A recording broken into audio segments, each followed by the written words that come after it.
Picture this: a dark speck from the deep between stars sails into our solar neighborhood like it took the express lane and forgot where the exit ramp is. Telescopes catch the glint, astronomers whisper, and suddenly everyone is leaning closer to the cosmic window. Because this traveler is not behaving like the usual icy drifters that flare, sputter, and slowly lose steam near the sun. It looks stubbornly steady, like a marathoner who ignores the water stations and just keeps a metronome pace. Space has many surprises, but a guest that refuses to hit the brakes as it passes the brightest bonfire in the yard is the kind of mystery that makes scientists grin and lose sleep. Comets usually act like campfire snacks. They toast, they leak, they crumble a little, and the escaping gas gives them tiny nudges that tweak their path. This one seems to shrug and keep going. If comets are drama, this visitor is deadpan. Earth is basically a rock that won the cosmic lottery, but tonight the jackpot is passing through and pretending not to notice the confetti. Now, before we crown it the chillest object in the Milky Way, let us set the stage. When something drops in from the deep dark, our star's gravity tries to set the rules. Usually, that means the object speeds up as it falls inward, then eases off as it climbs back out, with the sun's heat kicking off little jets that act like tiny thrusters. Imagine a snowball rolling past a bonfire.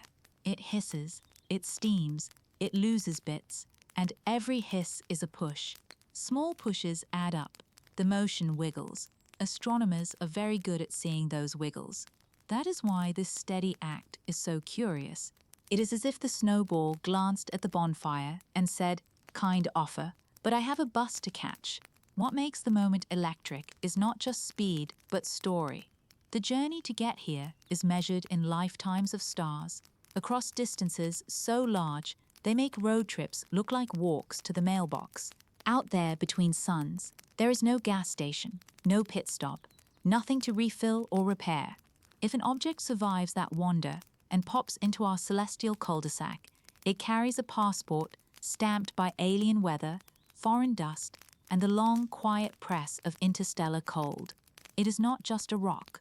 It is a time capsule with trust issues, and now we are seeing it move as if nothing around here matters much. Confidence.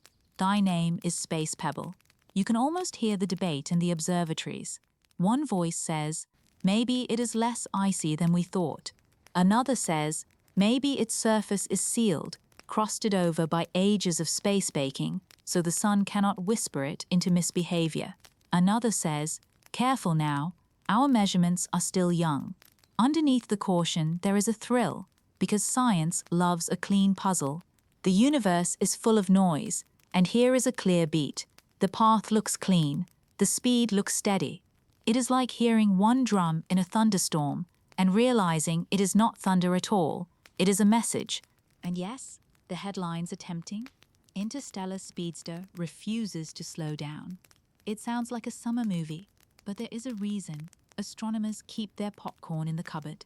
Motion in space is a chess game played with sunlight, dust, and gravity. If a piece does not act like a pawn, maybe it is a knight, or maybe the board is tilted in a way we did not notice yet.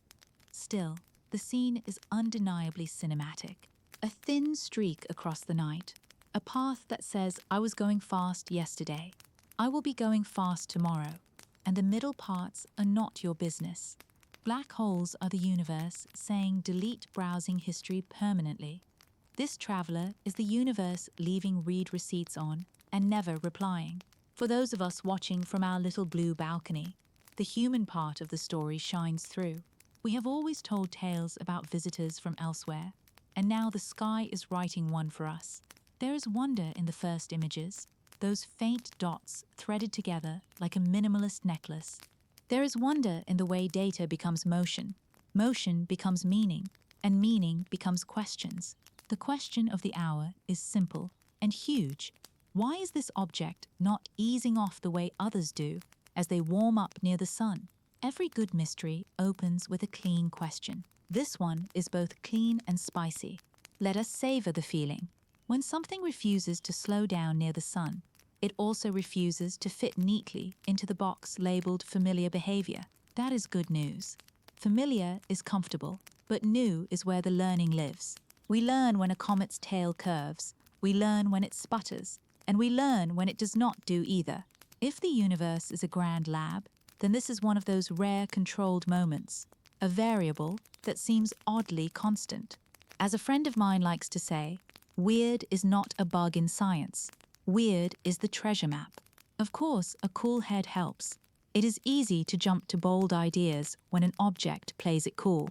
Maybe it is a quiet block of rock with a thin coat of frost. Maybe it is an iceberg wrapped in dust like a space trench coat. Or maybe our instruments are catching only the cleanest slice of a messier truth. That uncertainty does not dim the hook. It sharpens it. The mystery is not a fog. It is a laser pointer aimed at the next measurement we need to make. Plants brag that they invented solar panels first. Telescopes brag that they can turn whispers of light into stories. This story is just starting. So here we are, a visitor from far away, gliding through sunlight like a figure skater who never gets winded. A steady pulse in a universe that loves surprises. No firework tale required, no dramatic wobble necessary, just motion that seems to say, I have crossed the spaces between stars. Your sun is warm, your planets are cute, but my schedule is tight. And we, happily, are left chasing with our cameras, our software, and our endless questions. That is the hook. That is the spark. That is the moment you subscribe to the cosmos and turn on notifications. Next up, we will give this traveler a proper introduction. In Chapter 2, we will meet it by name, decode the label on its ticket, and place it on the family tree of visitors from beyond, all without stepping on today's mystery. Chapter 2, Meet 3I/Atlas, third of its kind. Let us give our mysterious guest a proper handshake and a name tag. The label, 3I/Atlas, looks like a robot's license plate, but it is really a tidy story in shorthand. The number 3 means it is the third confirmed traveler from beyond our solar system. The letter I stands for interstellar, which is a fancy way of saying it comes from the wider neighborhood between stars. And Atlas is not a mythic titan carrying the heavens. It is the survey program that first flagged the moving speck. Think of the name as a passport stamp. Third visitor, interstellar origin, spotted by the watchful Sky Patrol called the Asteroid Terrestrial Impact. Last alert system. Sky surveys love long titles, but the job is simple: sweep the dark, catch anything new, shout it to the world. In plain terms, 3I/Atlas is a small body with a fuzzy halo of gas and dust that turns on as sunlight warms it. If comets are the freezers of the solar system, this one is the freezer delivery from another town entirely. It is not in a repeating loop around the sun, it is on a one-time pass. The shape of its path is open, not closed, which is the cosmic equivalent of saying, I am just passing through. Thanks. Astronomers do not assign the interstellar letter lightly. To earn it, an object must move in a way that cannot be explained by local gravity, fiddling alone. Another way to picture it: if a skateboarder zooms through the park so fast that even the biggest ramps cannot bend the path into a loop, you call that rider an out-of-towner. So why does the third matter? Because 1 is a surprise, 2 is a coincidence, and 3 hints at a trend. The first interstellar guest, the oddly elongated object named with a Hawaiian word that translates loosely to scout or messenger, caught us off guard. It had no obvious halo, no classic fluffy tail, and it slipped by before we could learn much. The second, the traveler named for the amateur astronomer who found it, was far more comet-like, with a bright envelope and a classic look. It told us that at least some visitors from other systems behave like our own icy wanderers. Now this third one arrives with its own personality. And suddenly we are not talking about isolated weirdness. We are sketching a family portrait. Earth is basically a rock that won the cosmic lottery. Well, this is the moment we realize that lottery winners sometimes get visitors from other zip codes. The Atlas piece of the name matters because it says something about how we found it. Atlas is built to scan the sky quickly and spot anything that was not in yesterday's picture. It is the diligent night shift that notices when a new dot appears and moves just enough to raise eyebrows. The discovery story is not flashy. It is patient software, careful cross-checks, and a global relay of observers who double-check what the first telescope thinks it saw. There is a quiet heroism to it. Imagine playing Spot the Difference on the entire sky every night, and you get the spirit of the thing. If you are building a mental shelf for interstellar visitors, here is a way to arrange them without getting lost in jargon. The first one was the minimalist. No fluffy halo, no easy chemistry clues, just a puzzle piece shaped like a story prompt. The second was the textbook comet. Visible activity, gas, dust, and the comfort of familiar behavior wrapped in an exotic origin. The third sits somewhere between clear comet and fresh surprise. It shows us that other systems send more than one kind of traveler. Planet factories out there make a range of leftovers and throwaways, and some of those loose bits wander far enough to cross our porch light. Naming also anchors expectations. When you hear comet, you expect an icy core and a halo that grows as it warms. When you hear interstellar, you expect a path that will never close.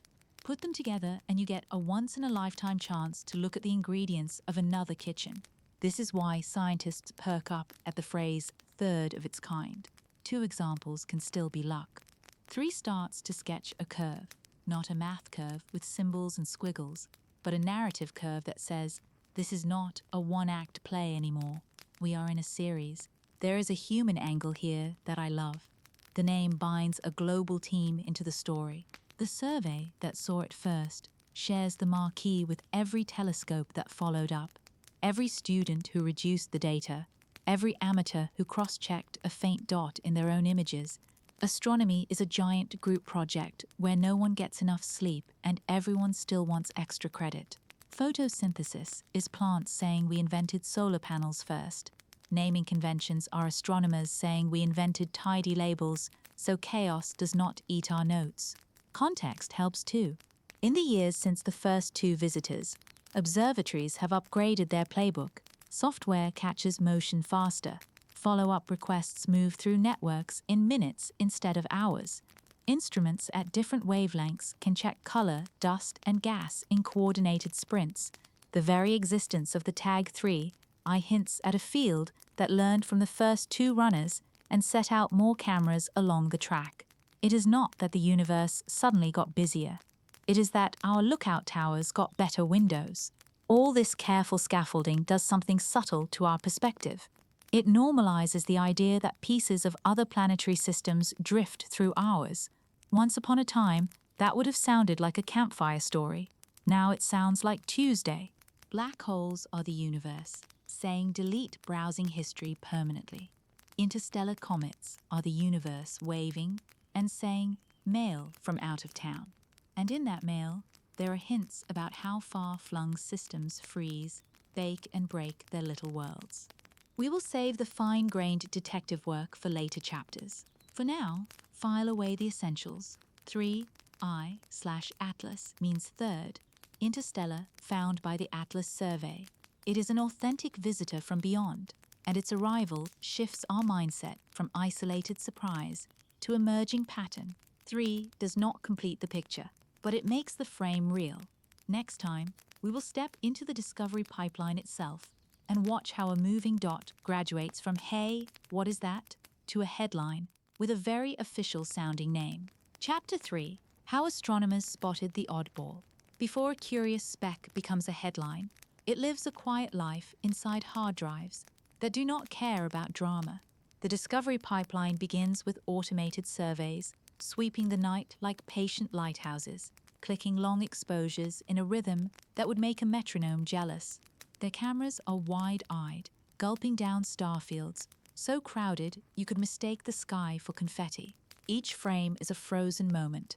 The magic starts when you compare moments. Take last night, subtract it from tonight, and ask a very nosy question. What changed? That subtraction is not a school exercise. It is a craft called difference imaging. First, software massages the new picture to match the older one, sharpening and stretching so the stars line up like pixels at a parade.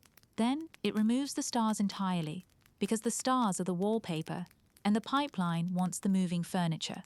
What survives the subtraction are the new guests and the restless ones. Suddenly, hot pixels pretend to be meteors, cosmic rays, photobomb, like impatient party crashers. Satellite glints streak the frame with runway energy. The code acts like a bouncer, tossing out these fakers with a checklist.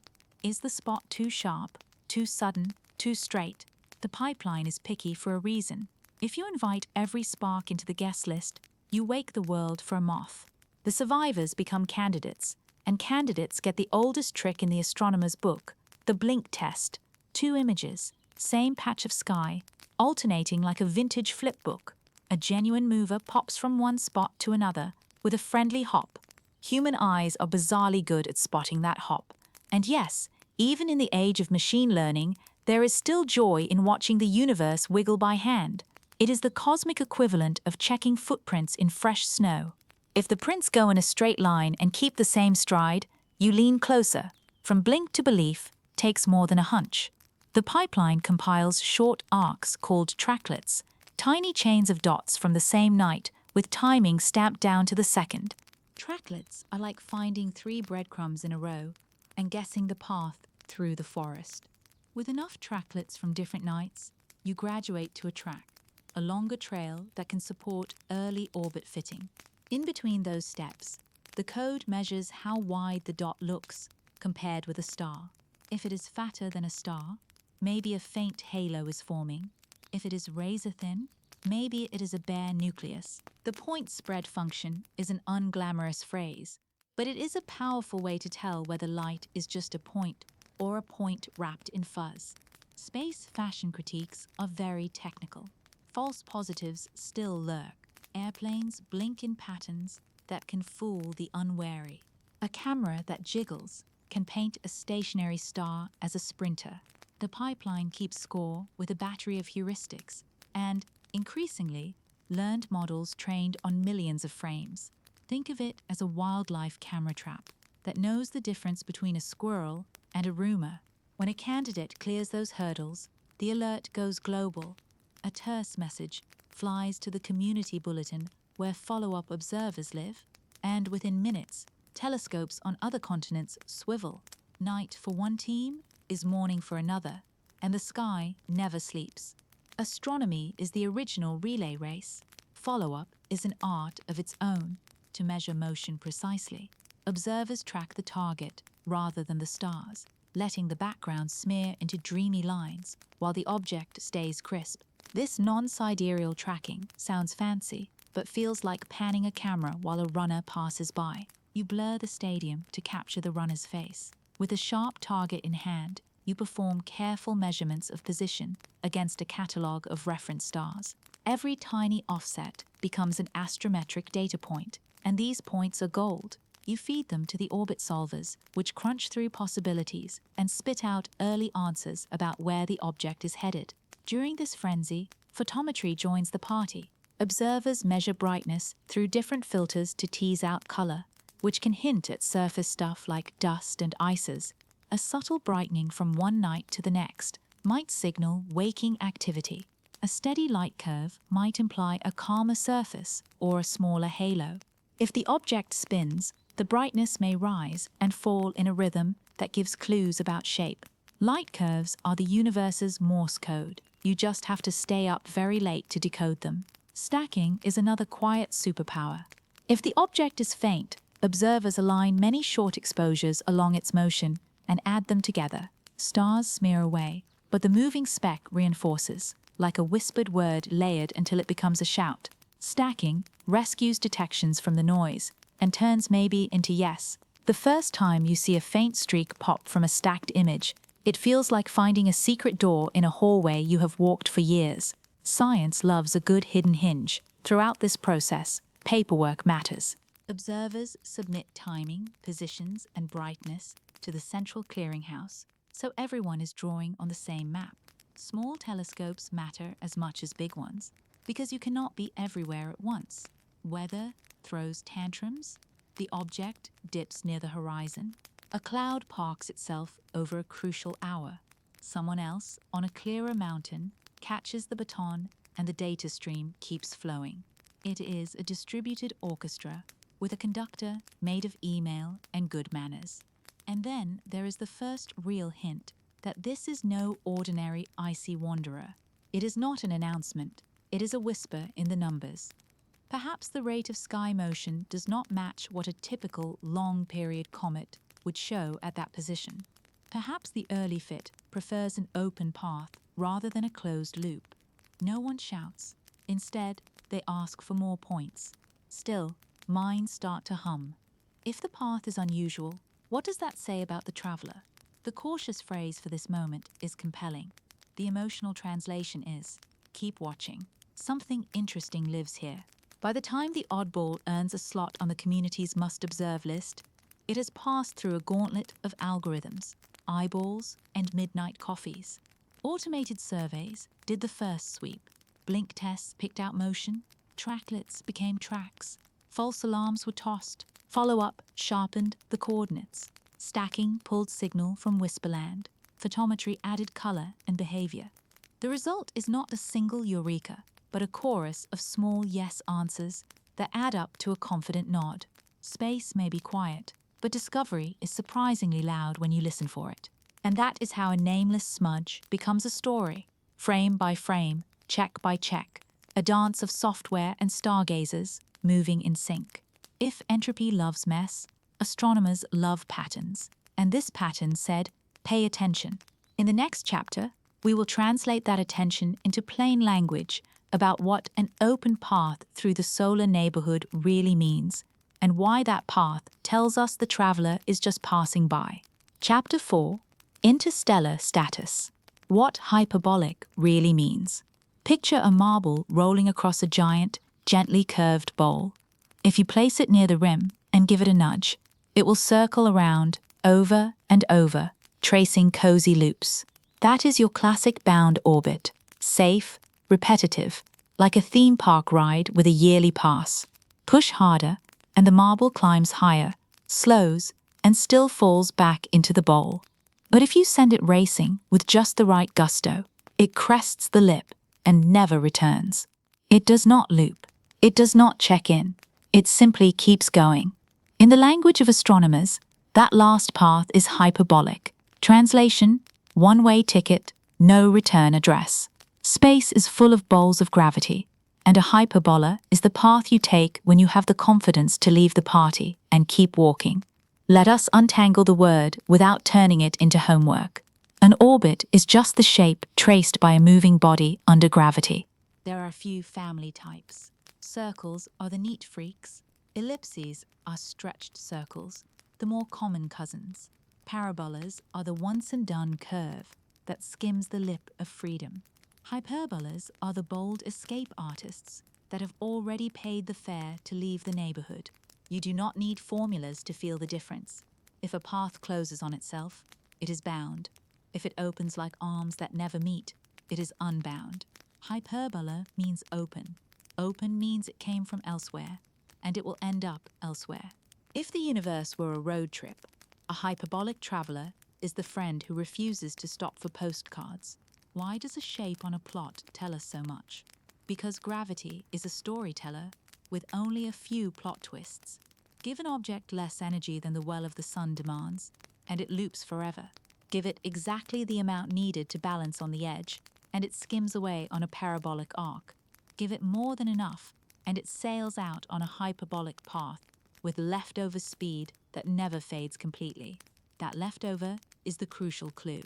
Astronomers call it surplus speed at infinity, which is a poetic way of saying even far, far away from the sun. When the sun's pull is practically a whisper, the traveler will still be moving. It is the cosmic equivalent of leaving a hilltop on a skateboard and discovering the road just keeps slanting downward for the rest of the continent. How do we know a real object is on such a path and not just pretending because of fuzzy data? We measure and measure again. Telescopes record precise positions against a grid of background stars on different nights. Each position is a pin on a board. Connect enough pins, and the best-fitting curve reveals itself. If the curve that hugs the pins is open, and it stays open even after you correct for the tug of planets and the subtle shove of sunlight on dust, you are looking at hyperbola territory. The important part is not one dramatic point, but a chorus of points that keep singing the same tune. Astronomers are allergic to hasty labels. The word interstellar is only attached when the open path holds steady as the data pile grows. Here is a helpful image. Imagine the sun as a giant city roundabout. Cars that enter slowly get caught in continuous loops. A car that enters with exactly the right speed zooms out in a perfect tangent, barely escaping the swirl. A car that blasts in with extra speed carves a distinctive open curve and vanishes down a straightaway on the far side. That last car draws the hyperbola. It did not stall. It did not merge into the endless loop. It set its blinker to elsewhere and meant it. Black holes are the universe, saying delete browsing history permanently. Hyperbolas are the universe saying this exit is final. There is another piece of the puzzle: direction. A hyperbolic path aims in from a point on the sky that is not tied to any familiar comet nursery of our own. Long-period comets that belong to our family, cloud arrive from a wide range of directions, but their statistics have a certain flavor. An authentic interstellar visitor will show a trajectory that, when traced backward, points to deep space rather than a long cold loop from the distant home cloud. The path is not just open, it is foreign, like a guest who walks into your house with a map of another city, still folded in their pocket. You might ask, could a local object be kicked hard enough by a planet to fake this grand departure? In rare cases, a close dance with a giant planet can fling an object outward on an open path. Planet pinball is real, but those events have fingerprints. The encounter geometry, the timing, and the proximity to the planet leave traces that do not match the clean inbound path of a true outsider. When the pins on the board start far from the giants and already draw an open curve on entry, the simplest story is not a dramatic, unseen slingshot. It is a wanderer from beyond. The word hyperbolic can sound intimidating, like a math club password. In practice, it is a friendly label that helps organize what we are seeing. It sets expectations. A bound object will come back. You can plan for future apparitions. An unbound object is now or never. Observations must cluster around this single pass. A bound object tells you about the long memory of our own system. An unbound object carries gossip from other neighborhoods. Both are valuable, but they ask different questions and demand different hustle. Photosynthesis is plants saying we invented solar panels first. Hyperbolic trajectories are the sky, saying bring your best cameras now, because this show does not do encores. Here is the quiet beauty. All of this rests on geometry, made patient. We are not peeking under the hood of the universe with wrenches. We are watching motion, and letting motion confess its origin. A simple sketch on a plot carries the weight of distances between stars. An open curve on paper translates to a traveler that has crossed gulfs where the night is so empty it might as well be silent music. That is the power of a shape. It turns faint dots into a passport story. So when you hear that a visitor's path is hyperbolic, you can translate confidently. One-way trip, came from the deep, will keep going when the sun is a bright memory in the rearview mirror. No formulas needed, just the image of a marble that did not stop at the rim. In the next chapter, we will lean into a different kind of detective work, why the absence of easing off near the sun is such a juicy clue, and how small whispers of gas can become big hints about a traveler's temperament. Chapter 5, Why Not Slowing Down is Such a Big Deal. Imagine a snowball that hides a pocket rocket inside it. As sunlight warms the surface, jets of gas burst from vents and push back against the surrounding vacuum. That tiny push adds up over hours and days, nudging the snowball's motion. This is the secret life of many comets. They act like natural thrusters. They do not just fall and rise under gravity. They hiss and sputter their way along, like a cyclist pedaling while coasting down a hill, to an astronomer tracking positions night after night. Those puffs show up as a gentle change in the speed or direction, often looking like a slow ease as the comet climbs away from the sun. When a newcomer refuses to play along and keeps an even pace, people notice it is like a kettle on full boil that somehow does not whistle. Here is the playbook that makes the usual slowdown. As a comet swings closer to the sun, the top layers warm and ices in the pores begin to turn straight into gas. Water vapor, carbon monoxide, and carbon dioxide seep out, dragging grains of dust into space. The escaping flow acts like the exhaust from a tiny engine. If more gas is jetting from the sunlit side than the night side, the net push points roughly away from the sun. Now picture the comet rounding the bend and heading back outward. That away from the sun push tends to fight the outbound motion. The result, when averaged over many small bursts, is a subtle braking effect. Not a handbrake screech, more like a quiet headwind you only notice after a dozen miles. Space may be silent, but comets are noisy in the math. The twist is that the push is not steady. It varies by the hour, even by the minute, because real comet surfaces are patchy. Some vents are open, some are clogged with crust, some wake only when the spinning nucleus turns them into sunlight. A jet on one side can fire like a party popper while another sleeps. The rotation of the core smears these uneven jets into a complicated average. Think of it as a lighthouse, where the beam is sometimes a flashlight and sometimes a stadium flood. Over time, the on-again, off-again nudges create cumulative changes that orbit fitters can measure. The path bends, the timing shifts, and you need to account for the hiss if you want your predictions to land on the right star field.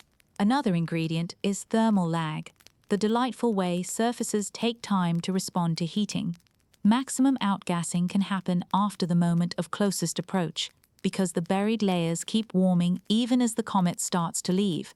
It is like a sidewalk that still radiates heat after sunset. That late blooming push is especially good at acting like a brake, because it kicks in right when the comet is heading outward. The overall effect, in case after case, is an outbound speed that is a touch lower than a gravity-only path would deliver. Not dramatic, but enough that astronomers build special terms into their models to capture it. Comets are the universe's leaky espresso machines. They brew their own thrust. So why is a steady pace remarkable? Because it hints that the thrusters are quiet, symmetric, or both. Quiet means the surface is not shedding much gas. That could happen if the outer layer is sealed by a crust of dust that acts like a blanket. Sunlight warms it, but the heat does not reach volatile pockets efficiently, so the jets never really wake up. Symmetric means the gas that does escape is coming off in a balanced way around the surface, so the little pushes cancel out. You can have a lot of exhalation, but very little net shove. The way a crowd pushing equally on all sides of a car moves nothing but raises a lot of dust. Mass matters as well. A denser or larger core has more inertia. The same tiny rocket push that would noticeably tweak a lightweight fluff ball barely budges a hefty lump. If the newcomer is more rock than froth, the physics favors steadiness. There is also the matter of spin state. A fast, well-balanced rotation can average jetting into near zero net force, because any one vent spends only a short time favorably aligned before it swings away. It is the cosmic version of a wobble board that refuses to tip because the motion keeps redistributing the load. Observational biases can masquerade as calm, so astronomers are cautious. Maybe we caught the object during a lull, between bouts of activity.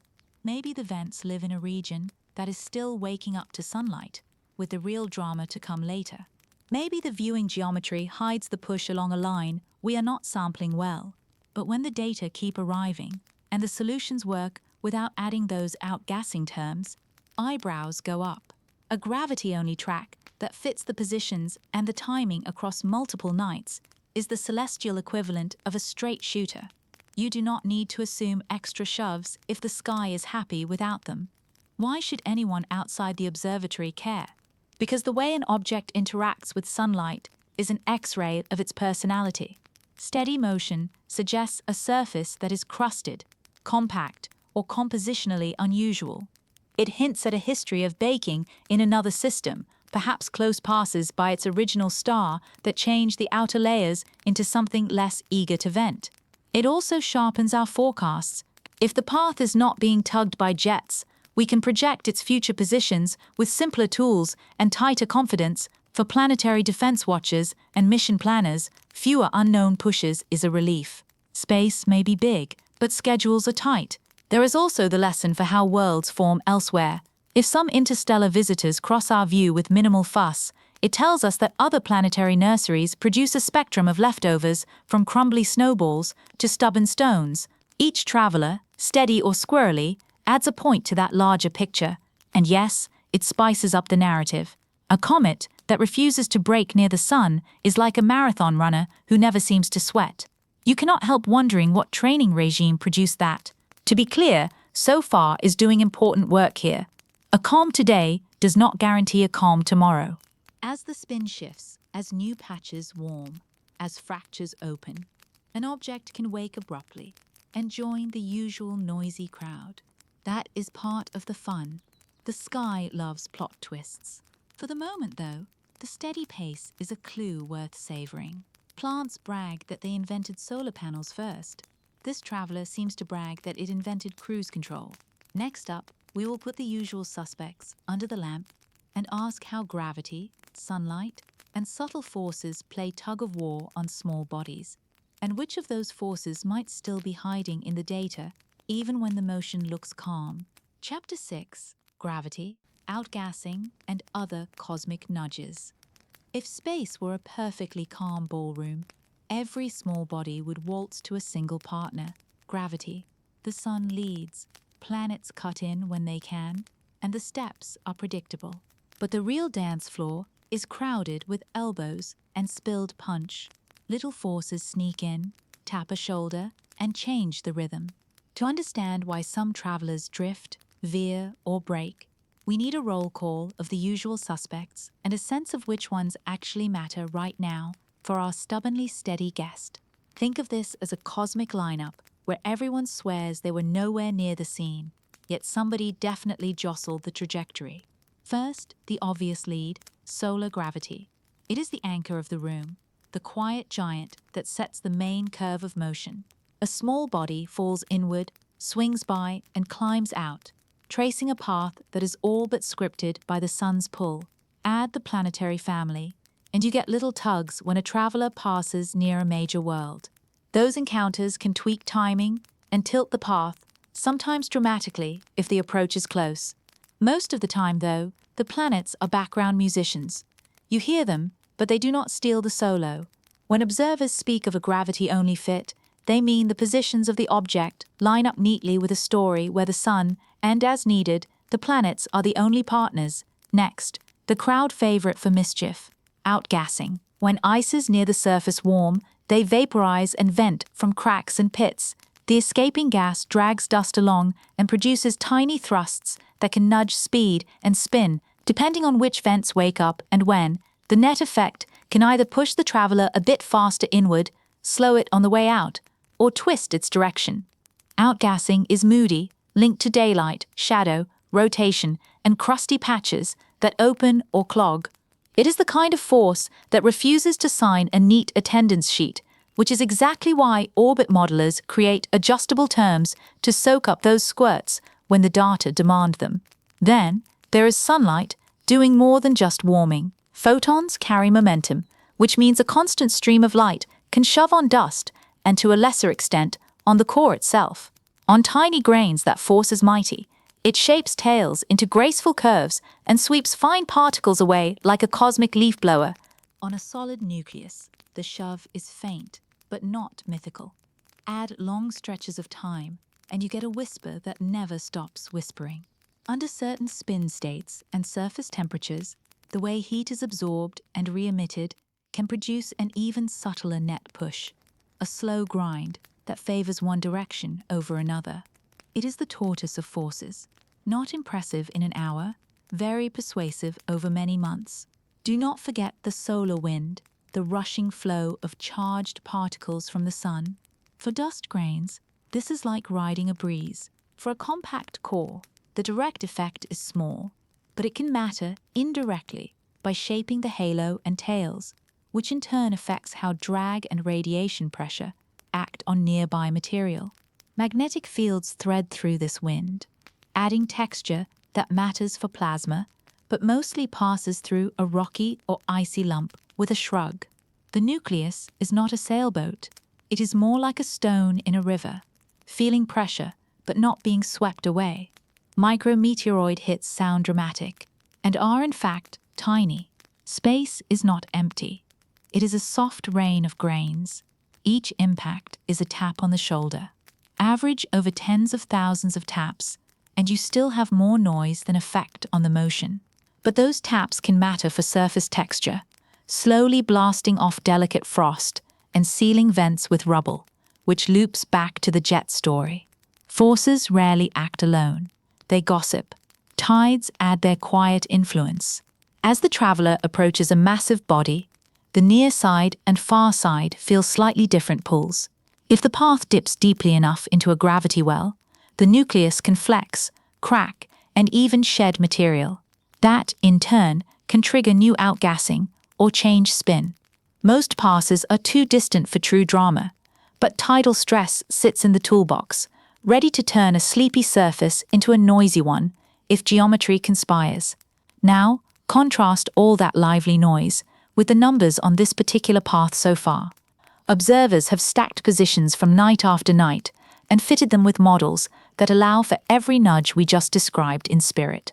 The clean result is that a simple script sun leads, planets cameo, already explains the choreography within the tiny uncertainties.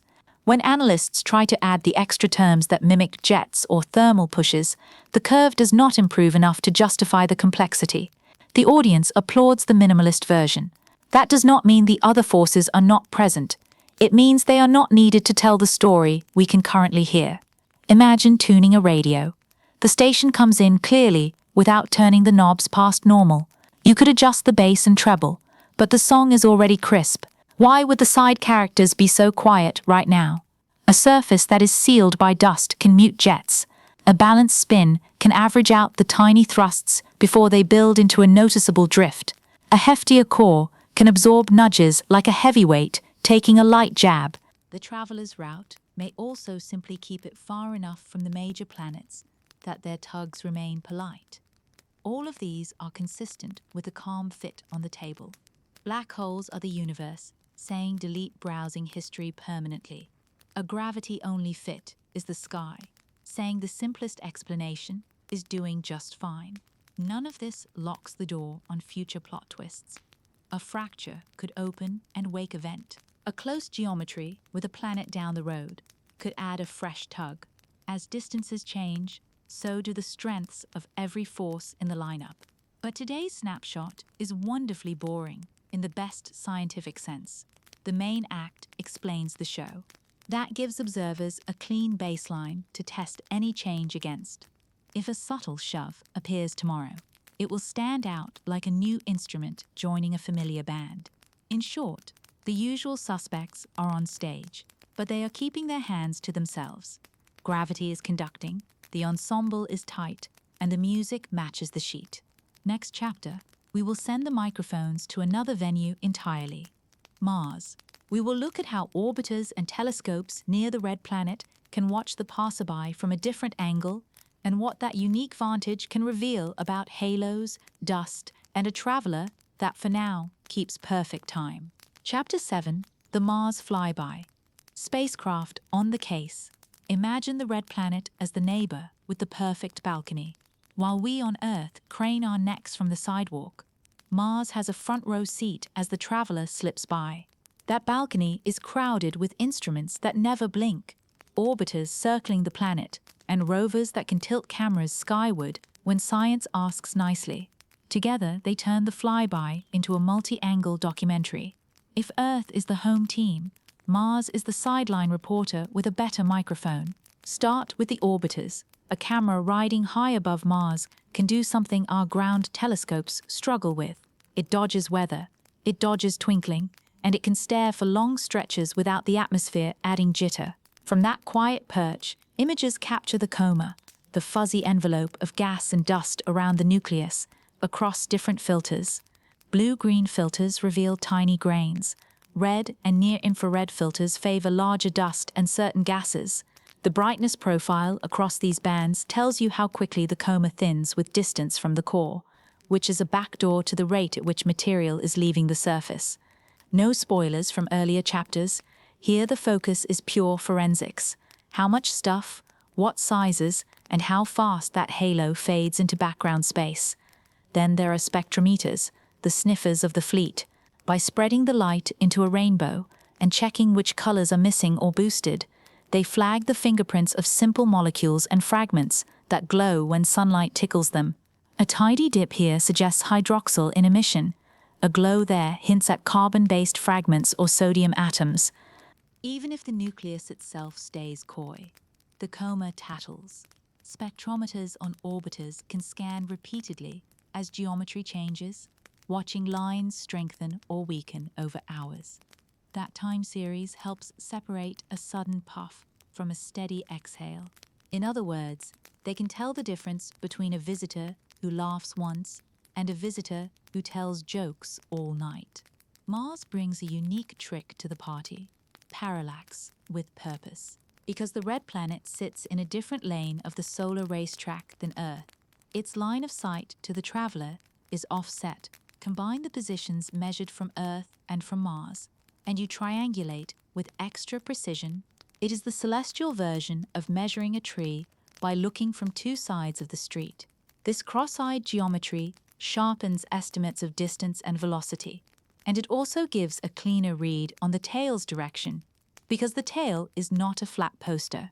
It is a three-dimensional streamer that changes shape with viewpoint. Two vantage points peel back that illusion. Another Mars-specific gem is phase angle, which is the sun to comet to observer angle. Mars's balcony often sets a different phase than Earth's.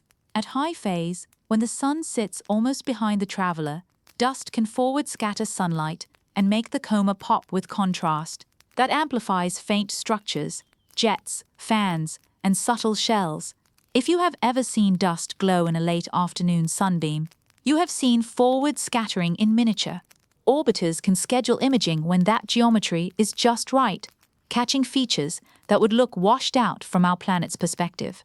One orbiter studies the charged particle environment around Mars, and that gives us a separate window, the ion tail.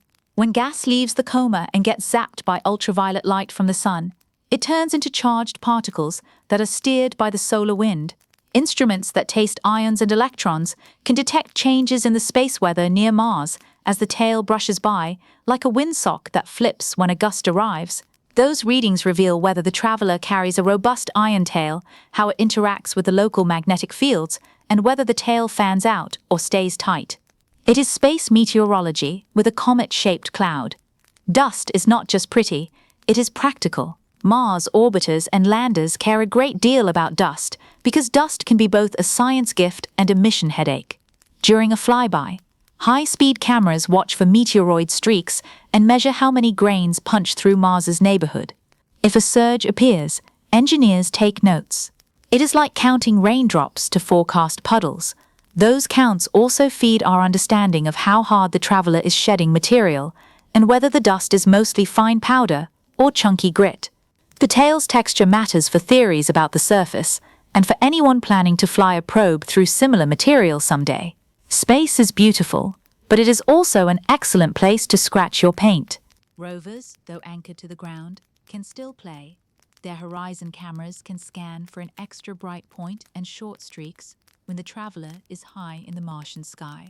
A rover's clock adds context, tying brightness, changes to local time, and atmospheric clarity. Mars has its own dusty moods, and comparing sky brightness on fly-by night to quiet nights helps separate comet glow from planetary haze. A rover's contribution is intimate, small images, carefully calibrated, that anchor the grand orbital data to a surface perspective. Occultations are the stealth move. If the traveler passes in front of a known star, as seen from Mars, Orbiters can watch the star's light dip and warp as it filters through the coma. That little eclipse becomes a CAT scan for the halo, revealing density layers and perhaps even hidden jets silhouetted in absorption. The trick demands precise timing and a bit of luck, but when it hits, the payoff is exquisite. A vertical profile of the coma's structure that no simple snapshot can provide. What do all these threads tell us together? They whisper about the traveler's activity level without ever touching it. If images show a coma that stays compact, if spectra show gentle lines rather than loud ones, if ion instruments register a modest breeze instead of a gale, then the portrait is of a restrained visitor. If instead the tail brightens under forward scattering and the ion environment ripples, we paint a livelier character. Either way, the red planet's balcony view adds confidence because it sees the same guest under a different spotlight. And yes, there is a little swagger here. Mars may be a dusty neighbor, but it knows how to host a flyby. Earth invented global streaming. Mars invented orbital coverage with uninterrupted views. Short, witty truth. When space throws a parade, the red planet brings the best drone cameras. Next up, we will step from scenery to substance. In Chapter 8, we dive into what the light says about the traveler's ingredients, how color and glow translate into real stuff, and what those clues hint about the kitchen it came from. Chapter 8. What is it made of? Really? If you want to know what a traveler carries, you do not chase it down and rummage through its backpack. You listen to its light. Spectra are the sky's grocery receipt. Spread the glow into its rainbow, look for tiny bites missing, or extra spices added, and you can tell whether the cart held water, ice, carbon dioxide ice, carbon monoxide ice, or dust rich in carbon-based molecules. No lab coats required for the big picture. Each ingredient leaves a signature wink at particular colors. When astronomers talk about lines and bands, they mean those winks and waves in the rainbow that spell out, in a very patient language, what is floating around the nucleus. Start with the cold classics, ices. Water ice is a heavyweight in many comets, but not all, and it likes to advertise. When sunlight excites fragments produced by broken water molecules, the halo can light up at characteristic colors that even modest spectrometers can catch. Carbon dioxide and carbon monoxide are the super chill cousins. They kick into gear at lower temperatures, so they can start escaping before water ice wakes. That timing is a clue factory. If you see signs of carbon monoxide far from the sun and water lines only later, the surface likely holds layered ices where the more volatile stuff sits closer to the skin. It is like meeting a traveler who says, "I packed the light coat on top."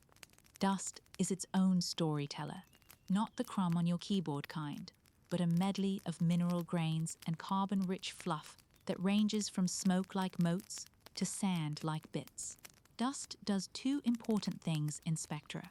First, it reflects sunlight with a color tilt that can make the coma look slightly redder or slightly bluer than the sun, depending on grain size and surface chemistry. Second, it glows faintly on its own when warmed, especially in the infrared, where you can spot broad bumps in the spectrum that whisper about silicates, those rock-forming minerals that love to sing in that range. A reddened reflectance with a silicate bump says, think tiny grains with rugged mineral cores, wearing thin carbon coats.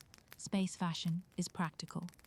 Then there are the carbon-based fragments that alchemize the coma into a rave of faint emissions, break apart larger organic molecules, and you get simpler pieces that flash at tidy colors. You do not need the alphabet soup of abbreviations to appreciate the pattern. The rainbow gains extra threads where those fragments dance. If the fragments are strong, you infer a surface rich in complex carbon chemistry. If they are weak, maybe the outer layers are more mineral, more baked, or simply cloaked in dust that keeps sunlight from sparking those reactions. Either way, the spectrum becomes a personality test with far fewer ads. Color by itself, even without high-resolution spectra, also tells tales. Astronomers measure how brightness changes with filter color and compare that slope to known families of small bodies. Some comets wear a warm tint, some asteroids are more neutral, And the rare blue lean shows up when very small fresh grains dominate. Picture a painter's palette. The mix leans warm when iron-bearing silicates and organics rule, cool when fresh frost and ultrafine dust scatter light efficiently. Earth is basically a rock that won the cosmic lottery. Comets are the universe's sample swatches, and color is the quick look before you order the sofa. Composition does not just sit there. It drives how the traveler reacts to sunlight. Consider a surface paved with fluffy dust over pockets of gas ice. Sunlight warms the dust quickly, but the dust is a poor conductor, so heat trickles inward like a shy guest. That delay means deeper ices vaporize after a lag, and the exhale can be explosive, where cracks act like nozzles. Now swap the fluff for a crust made of sintered grains and baked organics. That tougher lid can trap gas until pressure forces new cracks, or simply throttles the escape to a polite seep. Two surfaces, same sunlight, radically different behavior. Space is a strict teacher. Material science gets graded on a curve called temperature. Grain size matters too. Fine dust grains absorb light efficiently and reach higher temperatures, then radiate their heat away. Larger grains heat and cool more slowly. If the halo is dominated by fine powder, you might see a warm infrared glow and a quick response to sunrise. If chunky grains control the scene, the response is sluggish and the thermal glow looks cooler. This is why spectra across visible and infrared, stitched together, are so powerful. They connect what the coma looks like to how it feels. It is the difference between a scarf and a stone. Do not forget the way composition steers the traveler's thermal budget. Ices with lower sublimation temperatures begin to leave even in gentle sunlight, creating a soft, steady haze that blankets the nucleus. Ices with higher sublimation thresholds wait until the furnace cranks up, then play catch-up with gusto. A surface rich in darker organics will absorb more sunlight and heat faster than a pale, fresher surface. That extra warmth can kick sleepy ices into action, or, if the crust is tight, simply raise the skin temperature while the deep interior snoozes. Plants say they invented solar panels first. Comets reply that they invented variable insulation without a user manual. The composition also maps to smell. If we had noses that could survive space, sulfur-bearing species would add a rotten egg tang, while ammonia would sharpen the bouquet. We rely on spectra to report the perfume. A whiff of sodium shows as a golden pair of lines. A hint of metal from sputtered grains adds delicate traces. These are side notes, quiet but revealing, like the spice rack in a kitchen tour. Together, they hint at where the traveler may have formed, far from a star where carbon monoxide and carbon dioxide could freeze, or closer in where only water ice and dust could survive. Finally, remember that what we read today may not match tomorrow. Fresh fractures expose new layers, sunlight digs deeper, and the surface evolves. That is not bad news. It is a story unfolding. Early spectra sketch the table of contents. Later spectra turn pages.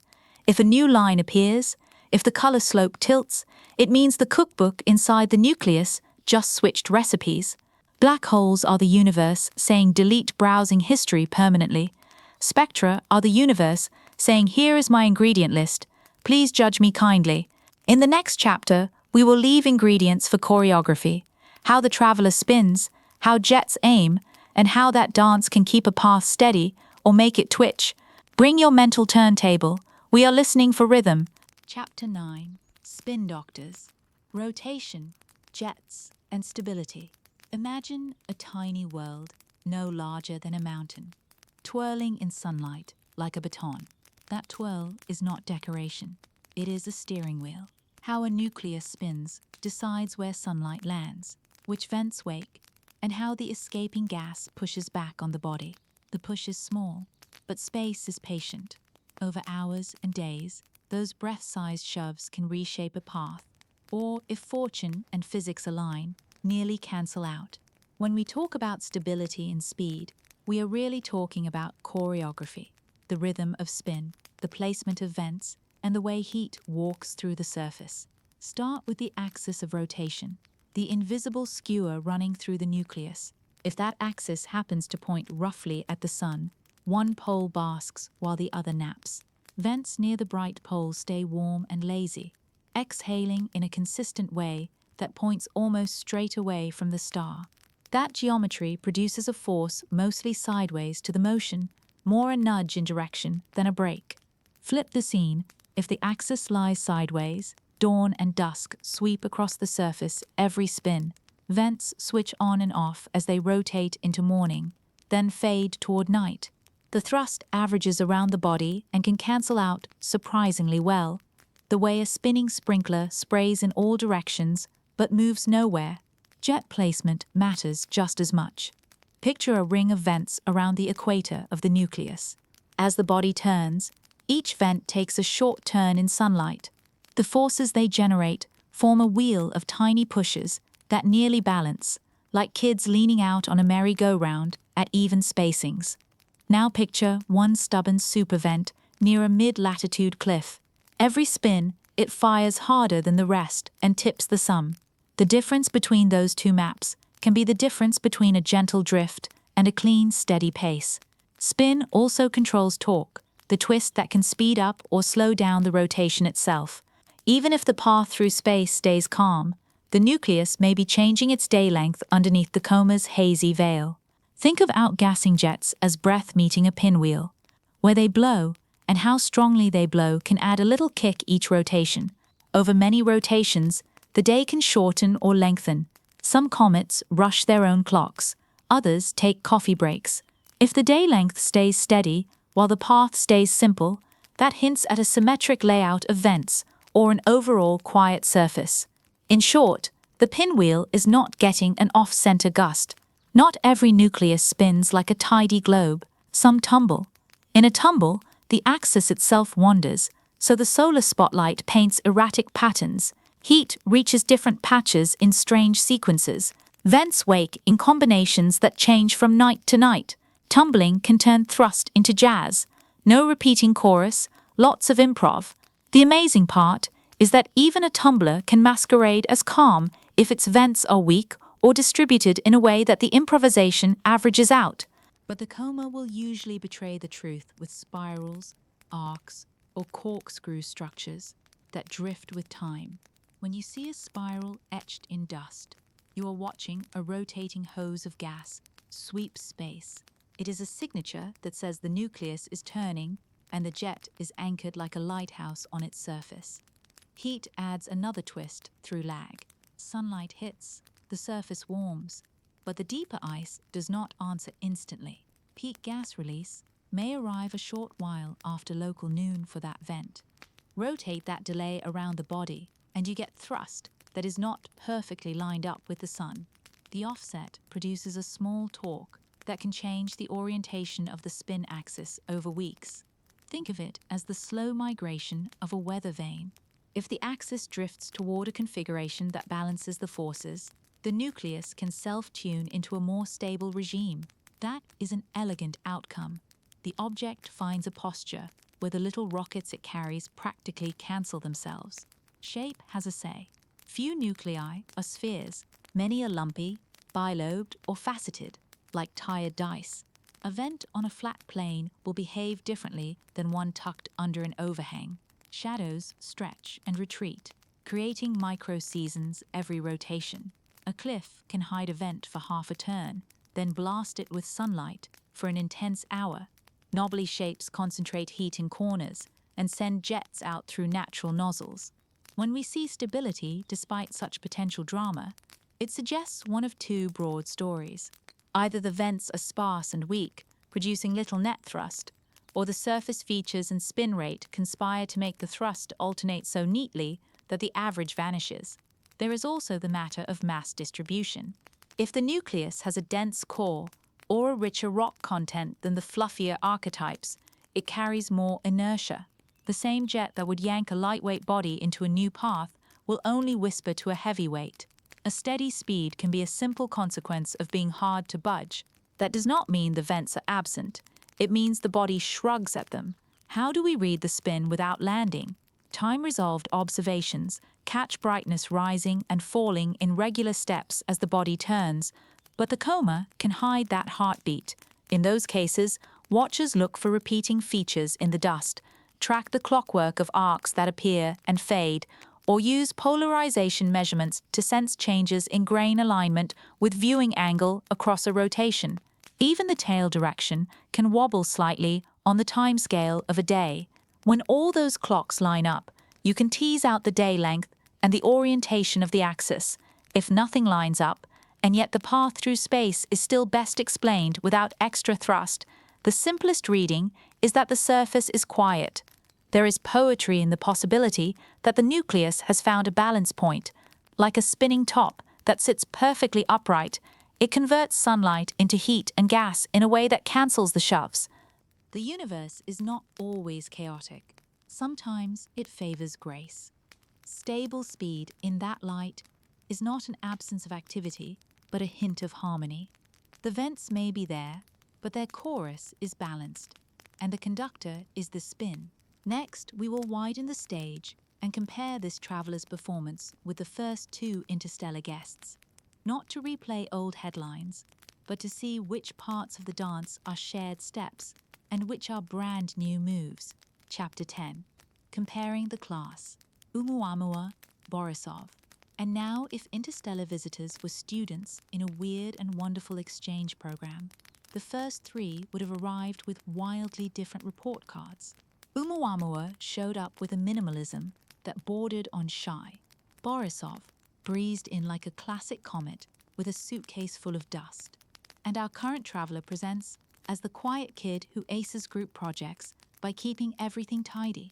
Same school, very different electives. Earth is basically a rock that won the cosmic lottery. Apparently, the prize includes a sampler pack of cosmic personalities. Begin with brightness, the most basic hello in astronomy. Oumuamua's brightness flickered in a way that hinted at a very odd shape or surface. As it spun, it brightened and dimmed with a dramatic rhythm, suggesting one dimension far outpaced the others, or the surface reflected light unevenly. No halo popped out to soften the show, so telescopes were looking almost directly at the bare body. It was the cosmic equivalent of a student who refuses makeup and still steals the scene with bone structure alone. Borisov, on the other hand, was a glow factory. It built a classic fuzzy envelope and a tail you could study with comfort, the kind of comet portrait that sky watchers recognize from textbooks. Its brightness rose and fell in step with that active halo. That glow was not theatrical lighting. It was a field report on how much stuff the nucleus was shedding, where Oumuamua was a spotlight on a solitary performer. Borisov was a full band with fog machines. Now to our current guest. Its light signature has favored restraint. No flamboyant spikes, no explosive flares, more the steady hand of someone who irons their socks. There is a halo, there is dust, but the curve of brightness over time reads like notes from a conscientious observer rather than splashy headlines. This composure is not dull, it is diagnostic. A smooth light curve leaves fewer moving parts to confuse the path fitting, and it hints that even if vents wake and sleep, they are not throwing wild parties. Activity level is the next line on the report card. Oumuamua, with its no halo look, forced observers to squint for subtler clues. The absence of obvious coma meant any escaping gas or dust either stayed below easy detection or was composed of materials that did not announce themselves in the usual colors. It was a riddle dressed in matte paint. A quiet surface does not mean nothing is happening. It means whatever is happening is modest, symmetric, or both. Borisov needed no such caveats. It was eager, shedding material in a way that sculpted a graceful tail and a dense envelope. If comets are the universe's leaky espresso machines, Borisov was a steady pour that made it a gift for composition studies, because the halo carried clear spectral fingerprints. It also meant its motion required a careful accounting of the tiny rocket pushes that come with escaping gas. Our present traveler sits between those extremes in temperament, but closer to calm than chaos. It wears a halo with manners. Activity is there, yet it has not twisted the path into something that demands elaborate corrections. The tail and envelope look like well-behaved accessories, not unruly pets. In a landscape where comets often sputter and jolt, steady is a character choice. Motion, the headline topic, puts the trio into sharp contrast. Oumuamua's trajectory was an open path that surprised everyone, and later refinements suggested a slight push beyond what gravity alone would supply. That tiny extra was controversial and fascinating, not the kind of shove you see from a roaring halo, but still a clue that sunlight and surface were interacting in a way that mattered. Think of it as a whisper you keep replaying because you cannot tell if it is a word. Borisov's motion was a gentler story. It followed the script you write for an active comet on a one-time pass. Gravity leads, jets add color around the edges, and the combined track makes sense when you allow for that activity. No paradoxes, just a lively traveler, being lively in predictable ways. If Oumuamua was the plot twist and Borisov the reassuring trope, this new case is the minimalist thriller. The current solutions fit with gravity and a touch of seasoning at most. In other words, the curve is clean. The universe might be whispering, but it is not raising its voice. Tail morphology rounds out the comparison. Oumuamua, lacking a strong halo, never built the textbook streamer that arcs across pretty posters. Its identity lived in its flicker and flight, not in a glittering veil. Borisov gave us the whole canvas: a bright coma, a dust tail, and a behavior you could point to in a classroom with confidence. The present traveler, viewed from different angles and lighting, shows a restrained tail that does its job without diva moments. Under certain geometries, it sharpens. Under others, it fades into understatement. The phrase grown-up comet comes to mind, even if its origins lie beyond our star's nursery. Color and texture. Oumuamua's surface likely leaned toward muted, maybe darkened by time and space weathering, the way a travel mug picks up miles of scuffs. Borisov's dust painted the spectrum in warmer tones and lit the infrared with a friendly hum, a sign of fine grains and familiar minerals. The current traveler's colors suggest a balanced palette rather than a bold hue, the kind of reflectance that says, yes, I am made of the usual ingredients, but I prefer tasteful portions. Plants say they invented solar panels first. Small bodies say they invented understated design. What breaks the mold is not any single number, but the ensemble. 3 visitors, 3 distinct styles. The first teaches us that interstellar leftovers can be bare and geometric in their drama. The second tells us that some are textbook comets, even when born under another star. The third argues for a category where activity and motion can be modest enough to keep the path nearly pristine. Taken together, they turn a one-off curiosity into an emerging census. This is not a club with a single dress code. It is a parade with many costumes. And that is wonderful news for anyone who likes to learn by comparison. If you are keeping score at home, Oumuamua, enigmatic and austere; Borisov, exuberant and readable; our present traveler, composed and cooperative. Black holes are the universe, saying delete browsing history permanently. These guests are the universe leaving varied voicemails that all begin with hello from far away. Next up, we put away the personalities and peek behind the curtain at the craft of turning dots into destiny. Chapter 11 walks you through orbit, fitting without the headache, so you can see how a cloud of measurements becomes a confident path across the sky. Chapter 11, the math without the headache. Think of orbit fitting as tracking a firefly across a dark field while your glasses fog up. You cannot grab the firefly, so you jot down where you think you saw it, again and again, from many angles and many nights. Each jot is a data point. None is perfect. The trick is to draw one smooth path that passes as close as possible to all those jots without twisting itself into a pretzel. That smooth path is the best fit. It is less about mystic math and more about good manners. You are trying to be fair to every observation while refusing to believe any single one is royalty. Start with the raw ingredients. Telescopes take images, timestamp them, and measure the visitor's position against a background of well-mapped stars. Every position has a little fuzz because air wiggles, cameras flex, and clocks are not saints. Some points are crisp, some are mushy. Instead of pretending all points are equal, orbit fitters give the crisp ones a stronger voice and the mushy ones a polite whisper. It is like assembling a panel. The clear speaker gets more minutes, the mumbler fewer. This waiting is not snobbery. It is self-defense against being led astray by a blurry night. Now picture laying a curve onto the sky and asking, how far are my points from this curve? Those tiny distances are residuals, the leftovers after the path tells its story. If the curve is honest, the leftovers scatter in a friendly way, with no obvious lean to one side.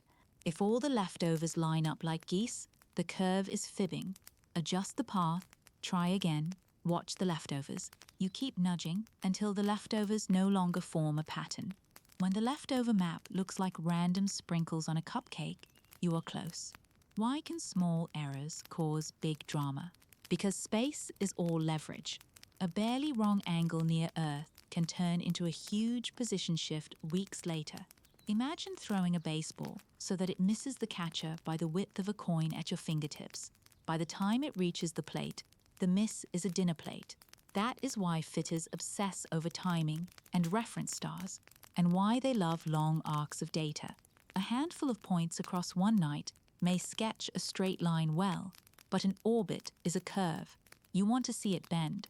The more the object moves along its path, the more the curve reveals its true shape, and the less any single night can fool you.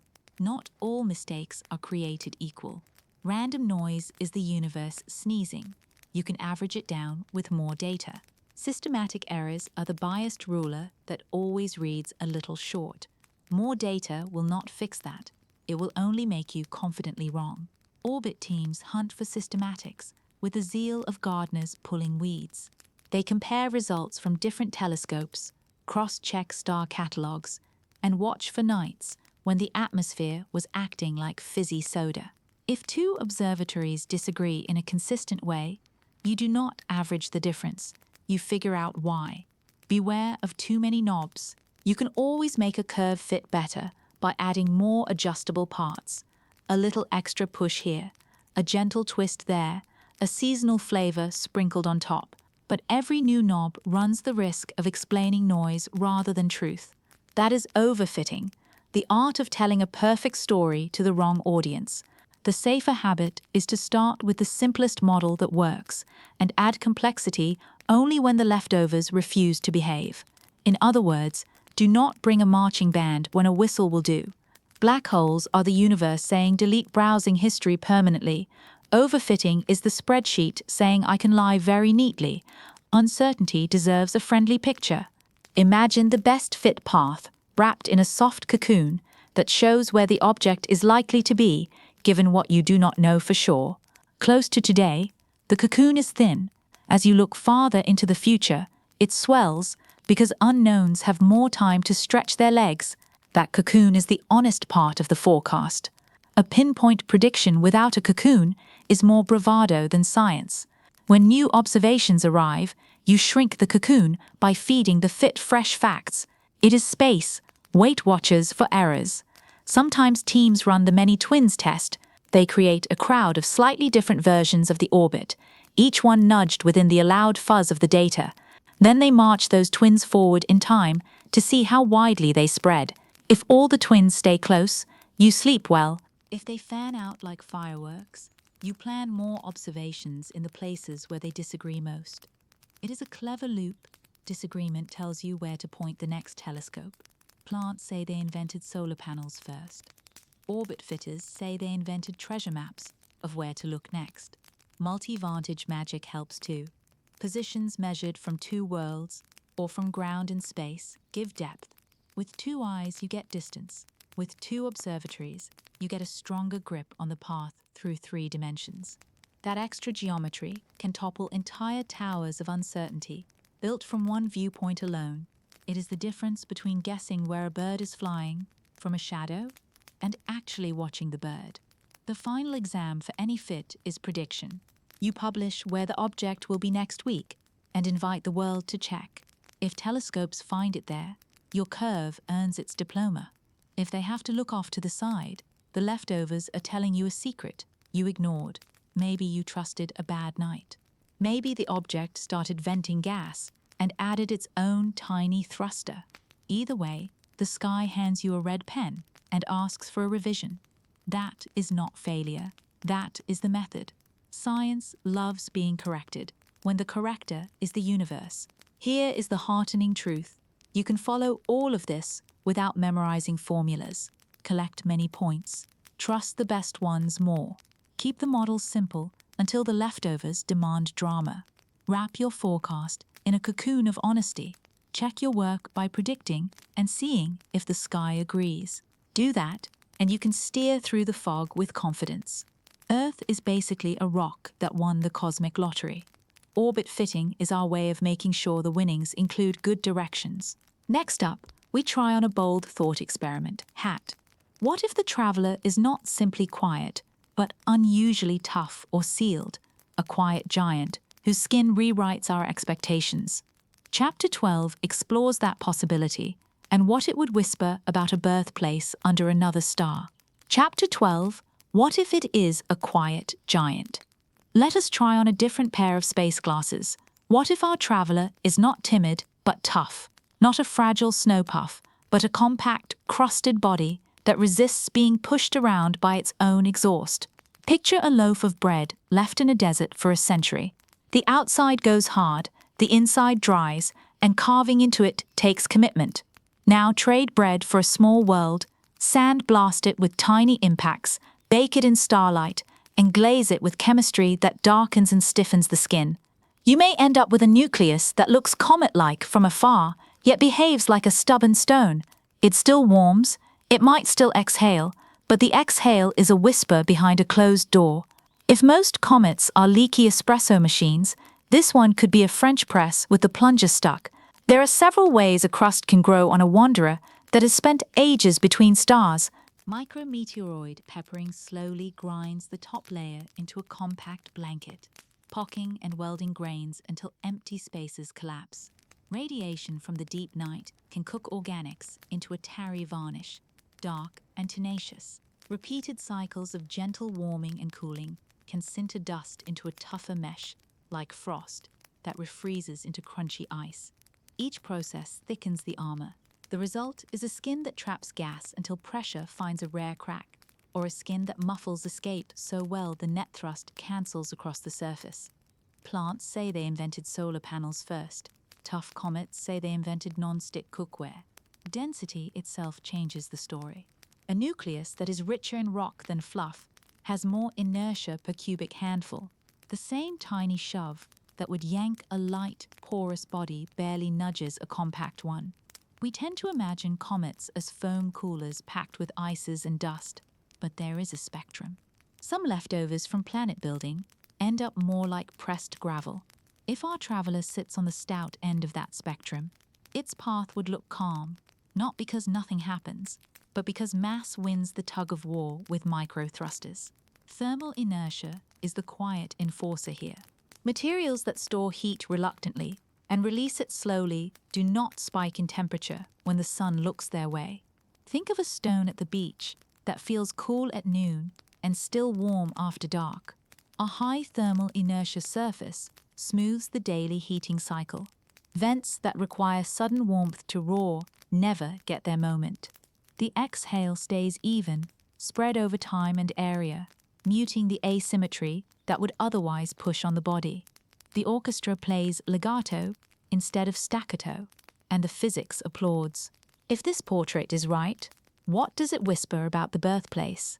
A crusted, compact body points to a nursery with dust that kept colliding and welding until pores dwindled, or to a region where the young star's light and flares were strong enough to bake the surface early. In a protoplanetary disk, there are zones like a cosmic bakery. Close in, everything is warm and fast. Farther out, slow and frosty rules. A quiet giant could be a migrant that formed closer to its star, where rocky grains and heat sculpted a denser mix, then was booted outward later by gravitational chaos, or it might have grown far out, then passed inward during its native system's rowdy years, catching a surface tan before being flung into exile. Either way, we are not looking at a pristine deep freeze. We are reading a surface with history marks. Composition follows suit. A crust that rejects easy jetting might be rich in complex organics that polymerized into glue, layered over minerals that lock tight. Volatile ices can still hide underneath. But if the top is stingy with pathways, only the most patient vapors seep out. That would skew the coma towards certain species and suppress the loud, obvious ones. The color might lean darker, the reflectance gently reddened, the infrared glow subdued and steady. In human terms, less glitter, more matte finish. Earth is basically a rock that won the cosmic lottery. This could be a lottery ticket printed on waterproof paper. There is also a dynamical origin story to consider. Bodies that survive close passes with big planets in their home systems can be squeezed by tides and rattled by shocks. Fractures heal into seams, seams anneal into plates. If a world like this was shoved through that kind of stress gym before being launched into the interstellar highway, its surface could literally be tougher for it. Picture a traveler who has already been through airport security at the busiest hub on the planet. Nothing phases them. The next checkpoint is a breeze. Our guest may be cruising because it has already done its hard time. What are the clues we would expect from a quiet giant, a coma that stays compact even under favorable lighting, a tail that refuses to fray into wild fans, brightness changes that are gentle and repeatable rather than spiky, spectral lines that prefer steady glow over flashing drama, a rotation that does not drift much over weeks as the internal torques remain small, and importantly, fits to the path that do not need a menu of extra pushes. None of these alone prove a tough skin, but together they build a persuasive portrait. Now, the responsible caveat. A calm exterior does not guarantee a monolithic interior. The skin could be tough, while the heart stays a patchwork of ices and dust. A single fracture in the wrong spot could turn a whisper into a shout. The quiet giant picture is a working hypothesis, not a tattoo. The sky can still surprise us. Black holes are the universe, saying delete browsing history permanently. Small bodies are the universe, saying please do not judge a book by its dust jacket. Why does this speculation matter? Because it expands our sense of what other planetary systems build. If quiet giants are common among the leftovers that get ejected, then the galaxy ships us not just crumbly snowballs and bare shards, but also disciplined, compact emissaries. That in turn reshapes how we plan future flybys or sample return dreams. A crusted surface might demand sturdier drills, longer heating times, and smarter paths through stress fractures. Mission designers love calm trajectories, but they also love knowing where the seam lines live. In the end, imagining a quiet giant is not about making the story dull. It is about widening the cast.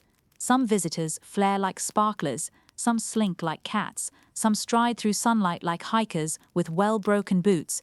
All are worth listening to. Next time, we will put on our most speculative hat of all and ask, with a straight face and a firm grip on the data, what would an actively controlled object look like? And how would we tell fantasy from physics without losing our cool? Chapter 13. What if it is actively controlled? Let us step into the sci-fi lounge for a careful minute and ask the question that keeps late-night group chats lively. What would a deliberately steered interstellar object look like from our vantage point? And would our current measurements give it away? The fun part is that we do not need secret codes or crystal balls. We can outline plain, testable signatures that any engineered traveler would struggle to hide. Then we can hold those signatures up to the light of the data we actually have and see whether the picture blinks. First, the motion itself. A natural visitor follows the rules of the dance floor. Gravity leads, small forces from sunlight and escaping gas add a little shuffle, and the result is a curve you can predict with good manners and enough data points. A steered object breaks that rhythm on purpose. It would make small, timely adjustments that keep it on a chosen line rather than the line gravity alone would draw. Those adjustments would look like brief speed changes or subtle turns, not tied to day and night on the surface, not tied to vents waking at sunrise, not tied to any tidy cycle at all. Think of a driver tapping the brakes at odd intervals while everyone else coasts down the same hill. The taps would leave fingerprints in the residuals, those tiny differences between where the best natural path says the object should be and where it actually shows up. If the taps repeat at regular times of day in our clock or avoid close passes by planets with suspicious precision, that would be a raised eyebrow. Second, the energy budget. Steering in deep space costs power. Thrusters throw something out the back, or sails push against light, or electromagnetic tricks push against fields. Each has a tell. A rocket leaves a plume. Even a whisper of propellant would, on some nights, brighten particular colors or send a needle-thin streak downrange. A sail would not need exhaust, but it would reveal itself as a broad surface that glints and reacts strongly to sunlight from very specific angles. We would see specular flashes, mirror-like spikes in brightness when geometry lines up just right. We would also expect strong dependence on how the object is oriented, like a kite that behaves one way when facing the breeze and another when it yaws. If a craft used electric pushes, it might leak a little radio noise or heat in patterns not explained by dust or ice. None of this requires fantasies. It is simply conservation of effort. Work leaves crumbs. Third, thermal behavior. A guided vehicle must dump waste heat unless it runs on magic. Waste heat pours out at longer wavelengths and creates a glow that you can measure if it is strong enough. The glow would not care about the same daily cycle that governs natural jets. It would follow the power draw, peaking when course changes happen and relaxing when the craft rests. If the thermal signature was steady but stronger than a simple sun-warmed lump would allow, that would also be intriguing, like a stone that never quite cools after sunset. Fourth, surface uniformity. Nature loves potholes. Most small bodies are lumpy, dusty, pitted, and randomly patched. A machine asks for symmetry, seams, flat plates, or repeating patterns, even if battered by travel. High-precision light curves can betray this. A rotating natural body usually produces a smooth rise and fall in brightness as different faces turn. An engineered shell could add sharp, repeating edges to that rise and fall, the way a boxy car looks very different from every angle, while a boulder looks similar from many. You could also hunt for consistent color panels, narrow bands in the reflected light that do not match any known mix of minerals and ices. If an object flashed with the crisp cadence of a polished facet, that would be worth a second look. Fifth, decision timing. A guided craft might avoid certain regions on purpose, not too close to a planet, not too deep into dust, not in line with a particular hazard.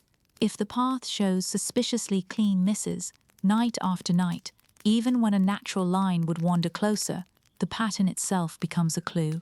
Intent often looks like someone drawing straight lines where curves belong. That said, clever intent could mimic a natural curve to stay hidden, which raises the bar. You would then search for coordination across multiple hints rather than a single smoking gun. Now, put those signatures next to what we have seen so far. The track of our traveler can be explained, for the moment, by gravity and ordinary physics. The dots fall on the curve, without needing a library of extra pushes. The brightness behaves like a modestly active, small body, with no razor-edged glints that scream mirror, and no strange color panels that insist on alloy. When analysts try to add a little hidden thrust to their models, the fit does not improve in a way that earns the complexity. It is as if the universe is saying, you can tell this story with fewer verbs. That does not lock the mystery box, but it does make the engineered scenario work harder to justify itself. What about the possibility of a sail that stays mostly edge-on, or thrusters that fire in microbursts we keep missing? Possible in a thought experiment, yes, but then we return to the bookkeeping. Microbursts that move a craft leave synchronized ripples in the residuals and sometimes in the brightness if any trace of exhaust shines. An edge-on sail must still turn sometimes to manage light pressure and momentum. Those turns would tilt the way the object reflects and the way the tail, if any, lines up. A perfect masquerade is an option on paper, But perfect masquerades are rare when many independent telescopes watch from different places and compare notes. If you enjoy the thought experiment, here is a grounded way to keep it honest.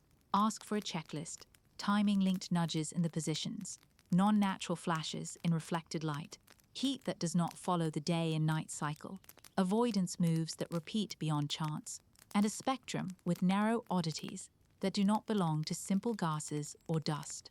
Then ask our current data whether any box is checked loudly. So far, the boxes are quiet. The story reads like a well-behaved traveler, rather than a secret mission on cruise control. And that is fine news. Extraordinary claims deserve extraordinary receipts. The universe is plenty weird without us forcing it to be weirder on schedule. Keeping the engineered idea on the shelf as a stress test is healthy. It reminds us to look for signatures we might otherwise miss. But if the sky keeps rewarding the simple model, the respectful answer is to nod and keep collecting. Wonder thrives when curiosity and restraint share the same seat. In the next chapter, we step back from fireworks and ask a calmer question. What does a steady interstellar pass tell us about safety and distance? And how do the folks who guard our planetary neighborhood do their quiet, essential math? Chapter 14, Planetary Safety. Interesting, not alarming.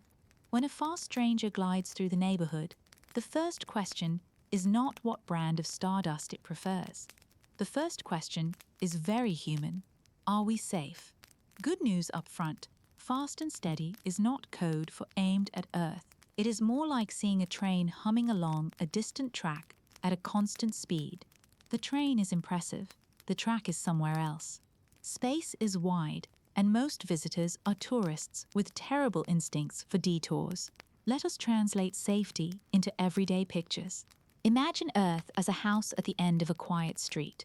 Celestial traffic passes by on many lanes, most of them nowhere near the driveway. The first thing planetary defense teams do is measure which lane this traveler is using. They gather sky positions night after night and fit a single sensible path, then ask a friendly question: where will that path be when Earth happens to be in the same part of its own loop around the Sun? If the traveler and Earth do not share the same place at the same time, you already have peace of mind. Timing matters as much as distance. A meteor can miss you by a city block if it runs through that block while you are somewhere else entirely. Safety also has a handy yardstick called the closest approach. Think of it as the narrowest gap between the traveler's route and Earth's route. Professionals compute this in 3 dimensions and in calendar days, because a near miss on a map is not a near miss in real time.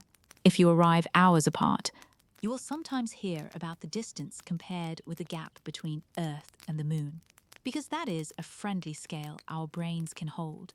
If the gap is many times that, you can relax. Even one lunar gap is a lot of empty space. Space is really good at empty. How do agencies check the numbers without losing sleep? They run the orbit in many slightly different ways that are still consistent with the measurements, like making a room full of twins who each have a tiny different stride. Then they march those twins into the future and see whether any of them stumble into Earth. If none do, high fives. If a few brush a very narrow corridor, telescopes keep watching to trim the uncertainty until those strays fall back into the safe crowd. It is a game of hide and seek where uncertainty shrinks every time a new observation tags the object and says, "You are here, not there." There is also a safety curtain called the Planetary Peanut Gallery, a quiet network of teams that independently check each other's homework. One group posts a prediction, another group runs the same math with different software and star catalogs. If both answers agree within a whisker, confidence climbs. If they diverge, that is not panic. It is a clue to hunt for a bias. Maybe a set of images had a timing quirk. Maybe a batch of reference stars was slightly off. This cross-checking habit keeps excitement from outrunning evidence. Earth is basically a rock that won the cosmic lottery. Lucky rocks still hire good accountants. Now about that phrase, fast and steady. In a movie, speed feels like menace. In orbital mechanics, speed mostly feels like independence, an object that is fast enough to be on a one-way never to return path, is, by definition, not being captured and dragged into Earth. It is skimming past on a highway where gravity is the lane divider, and the lane divider is not pointed at your couch. Steadiness is even less scary. It means the motion matches what gravity expects without prankish jolts. A steady curve is honest and predictable.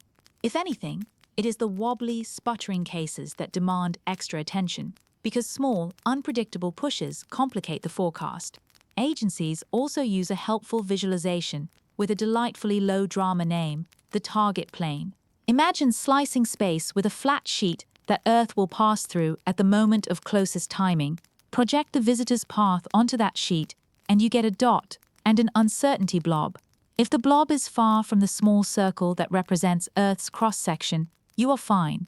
If the blob overlaps the circle, you watch closely.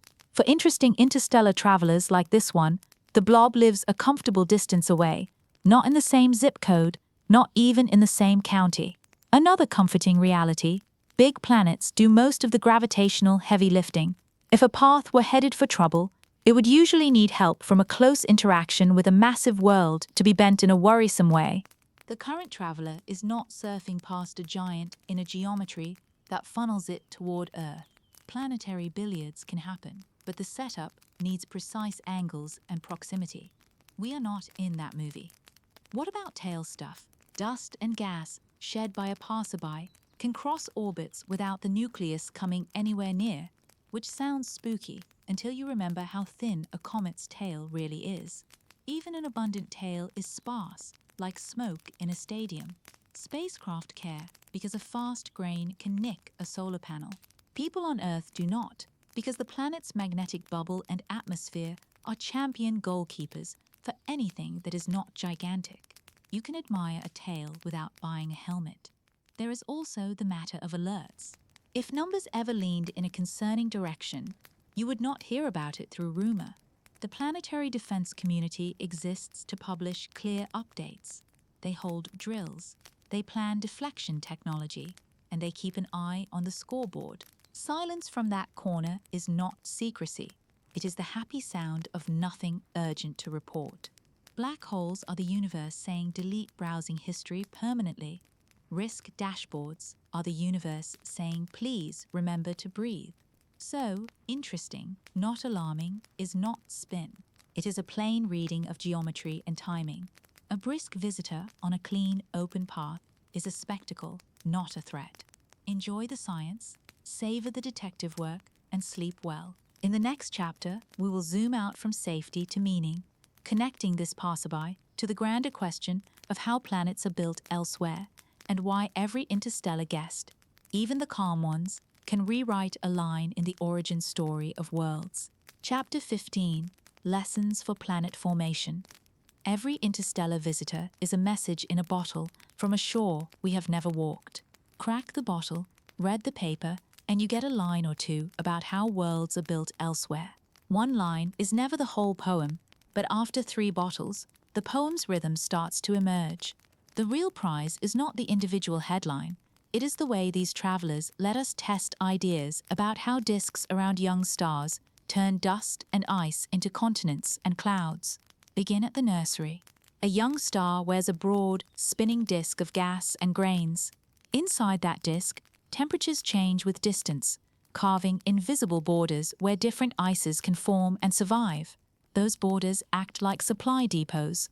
Closer in, minerals condense and stick. Farther out, ices help pebbles glue together faster. Add time, add turbulence, and you get a workshop where pebbles become boulders, boulders become mountain-sized seeds, and seeds vacuum up leftovers to build planets. It sounds neat on paper. Real disks are messy kitchens. They mix ingredients across those borders and fling samples outward and inward all the time. Interstellar visitors are the crumbs from those kitchen counters.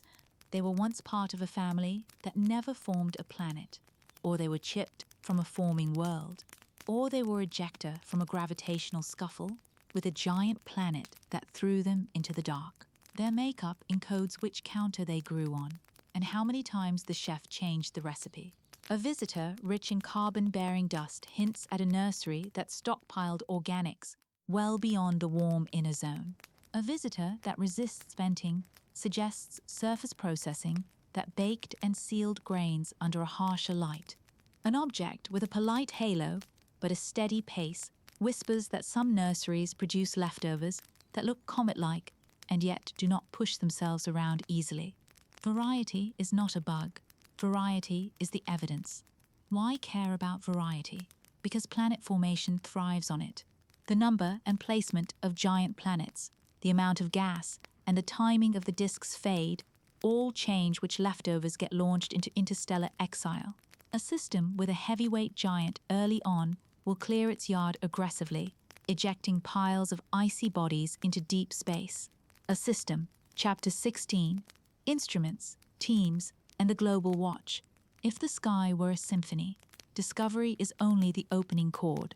The real music begins when every section of the orchestra locks in.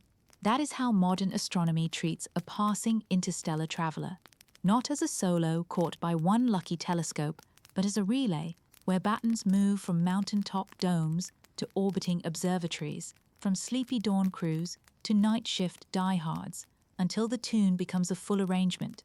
Many eyes make a sharper picture, and many hands make sure the picture does not blur when clouds, daylight, or simple human limits get in the way. Earth is basically a rock that won the cosmic lottery. Our jackpot includes a planet-sized lab that never has to close. Start on the ground, wide field surveys sweep enormous patches of sky, trading zoom for coverage. They are the airport radar of the night, flagging the moving dot and posting the coordinates with timestamps the way a lighthouse logs ships. Once the alert goes out, nimble telescopes with narrower fields pivot like sprinters, grabbing high-cadence snapshots, color measurements, and early light curves. Bigger instruments join as the target brightens, offering deeper exposures and finer detail. That layering is intentional. You do not send a cathedral-sized mirror after every whisper. You escalate as the signal earns the attention, the way a newsroom moves a story from the intern's desk to the front page when the facts build. Space assets add the quiet power of no weather, no twinkle, and long stare times. An ultraviolet telescope can catch emissions that Earth's air would swallow. An infrared eye can map warm dust in the halo without fighting atmosphere. Sun orbiters and Earth orbiters can schedule looks that line up with geometry the ground cannot reach, especially during daylight, for any particular longitude. Rounds of observations arrive with clockwork precision. Spectra on Monday, polarimetry on Tuesday, deep imaging on Wednesday. Spacecraft turn the sporadic into the steady. Between those worlds sits the backbone, the alert network. Think of it as the group chat to end all group chats, except it speaks in clean formats and unambiguous times. When a new position or brightness measurement drops, it lands in shared inboxes that software can read, plan around, and answer in minutes. Observers subscribe to notice feeds and set rules, like, if the object rises above this angle and the sky is clear, take a sequence with these filters. Humans stay in the loop to sanity check, but the routine work flows on rails. It is less heroics, more logistics, and logistics are the secret spice of science. Pooling data is not just dumping numbers in a bin. It means agreeing on standards so that a position measured on a backyard rig in rural skies can sit beside a measurement from a national observatory without either one losing meaning. Timestamps are synchronized to common clocks. Star catalogs are declared up front. Photometry is reported with a filter system attached, and the calibration logic noted. That way, when a graduate student in another country pulls the file a month later, they are not decoding hieroglyphs. They are reading sheet music. Photosynthesis is plants saying we invented solar panels first. Observatories say we invented metadata, so future you does not curse present you. Teams also share the burden of follow-up. A schedule that spans longitudes looks like a relay baton crossing night itself. Twilight in one country, hands off to midnight in another, and pre-dawn in a third. Weather fumbles happen, so redundancy is built in. A small network of modest telescopes can rescue an entire week of timing if clouds bury a powerhouse instrument. The motto is simple: if it is measurable, someone, somewhere will measure it. That is how a streak of dots becomes a curve you can trust. The mix of techniques matters. Imaging gives position and brightness. Spectroscopy tells you about gases and dust flavors. Polarimetry reveals how light scatters from grains, which whispers about grain size and structure. High-speed photometry can pick out rapid flickers that hint at rotation or jets grazing the line of sight. Radar can sometimes weigh in for nearby visitors, sketching shape and spin with radio echoes for a far interstellar passerby that may be out of reach, but the template remains part of the playbook. Each technique has blind spots. Together, they cover one another's weaknesses, like good teammates on defense. Machine learning now plays the role of assistant coach. Models are trained to spot patterns and residuals, to forecast when the object will be at its trickiest to catch, or to flag anomalies in the stream that deserve human eyes. The point is not to replace the observer's judgment. It is to save that judgment for the moments that matter. When a tool pings the team with your best window for a high phase angle, tonight is 30 minutes long and begins at this time, instruments are already slewing. That is not magic. It is calendars married to physics. Citizen scientists tie the room together. Amateur astronomers, with carefully tuned rigs, contribute positions, light curves, and sometimes lucky images of faint structure. Their secret weapon is flexibility. They can jump on a target between clouds, squeeze a dozen frames in a gap no professional schedule could accommodate, or test an odd filter because curiosity said so. When those measurements arrive with solid calibration, they earn equal footing. The sky does not care who paid for the mirror. It cares that the numbers are clean. And then there is the culture. Tomes that do this well cultivate a habit of rapid, respectful sharing. Preliminary results are labeled as such. Uncertainties are not hidden in footnotes. They travel with the headline like good seatbelts. If someone gets a conflicting result, the reaction is not a brawl, but a joint debugging session. The goal is to converge on the truth, not to hoard a scoop. That culture turns the global watch from a collection of star chasers into a single, distributed instrument with a very long baseline and a very short temper for sloppy thinking. Black holes are the universe saying delete browsing history permanently. Collaborative etiquette is the universe saying please label your axes. Why do many eyes sharpen the picture?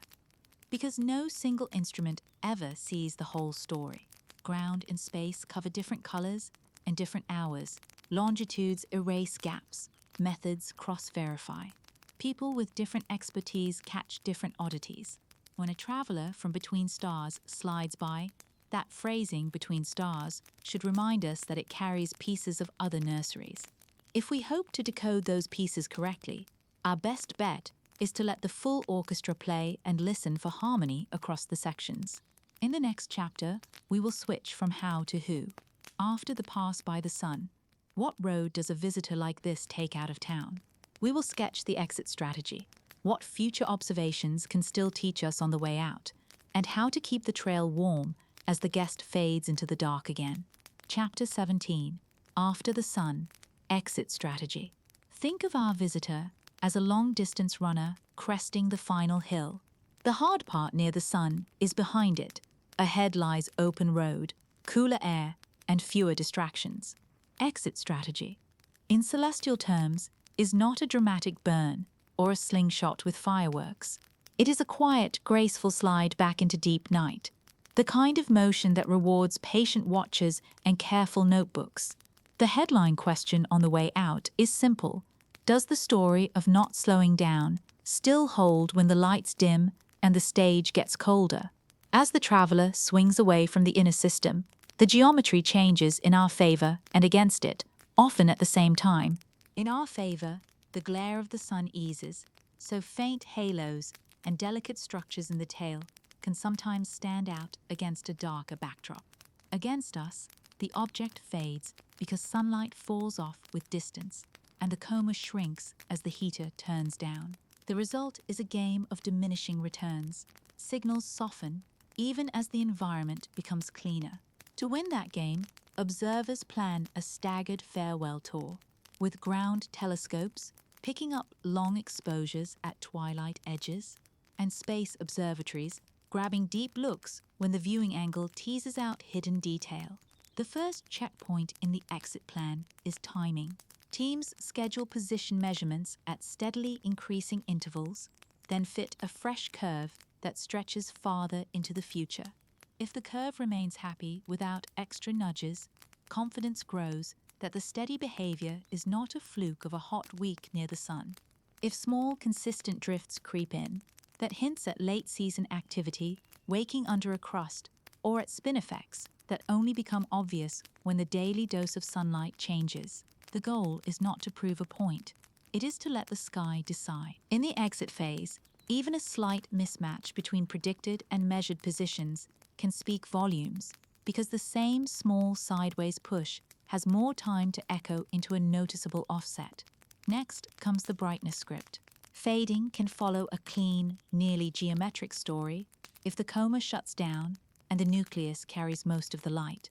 But if residual gas still streams from cracks, the brightness will fall more slowly and may ripple with rotation. A telltale heartbeat you can detect with persistent, evenly spaced photometry.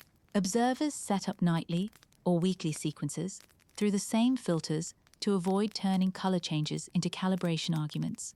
If the color slowly warms or cools, that says the dust grain population is evolving, which connects to how the surface breathes in cold.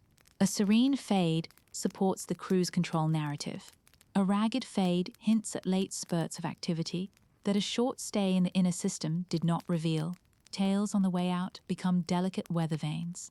Dust tails respond to sunlight and give a running average of what the object did days or weeks earlier. Ion tails track the charged particle wind and can twitch on short timescales. During the exit, these two structures separate cleanly in some viewing angles. High-phase observations, when the traveler sits nearly between us and the sun, can make fine dust glow with forward scatter, revealing faint fans or jets that were invisible before. If those structures remain symmetrical and centered, score 1 for calm. If a new fan leans to one side and persists over several rotations, that is a small but clear vote for a late push. Spectra shift character in the cold.